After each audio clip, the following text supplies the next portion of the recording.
हर महादेव। दोस्तों आज मैं चल रही हूँ एक बहुत प्यारा सा तिलक का गीत सुनाने।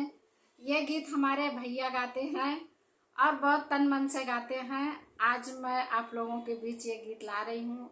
हमारी ये तिलक गीत कैसे लगी कमेंट में ज़रूर बताना और अपना ढेर सारा प्यार आशीर्वाद देना। जय श्री कृष्ण। हमरे दुलरुआ कटगलिया हो समधी बेईमान, हमरे दुलरुआ कटगलिया हो समधी बेईमान।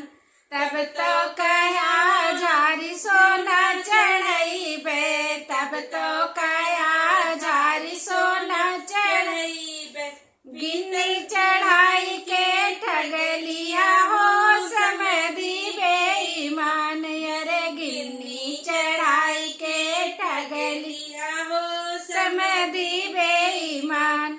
हमरे दुलरुआ का ठगलिया हो समधी बेईमान, हमरे दुलरुआ का ठगलिया हो समधी बेईमान। तब तो कया झारी पीतल चढ़ऊ बे, तब तो कया झारी पीतल चढ़ऊ बे। रंगा चढ़ाई के ठगलिया हो समधी बेईमान, रंगा चढ़ाई के ठगलिया हो समधी बेईमान। हमरे दुलरुआ का ठगलिया हो समधी बेईमान, हमरे दुलरुआ का ठगलिया हो समधी बेईमान। तब तो कया झारी रेशम चढ़ऊ बे, तब तो कया झारी रेशम चढ़ऊ बे।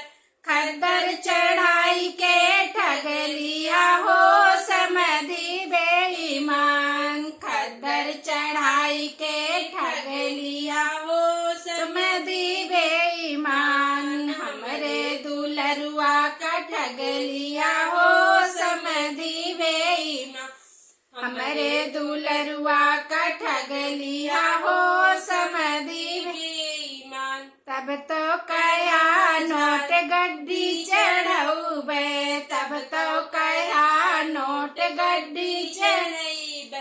सिक्का चढ़ाई के ठगलिया हो समधी बेईमान, सिक्का चढ़ाई के ठगलिया हो समधी बेईमान। हमरे दुलरुआ का ठगलिया हो समधी बेईमान, हमरे दुलरुआ का ठगलिया हो समधी बेईमान। हमारा ये तिलक गीत कैसे लगा कमेंट में जरूर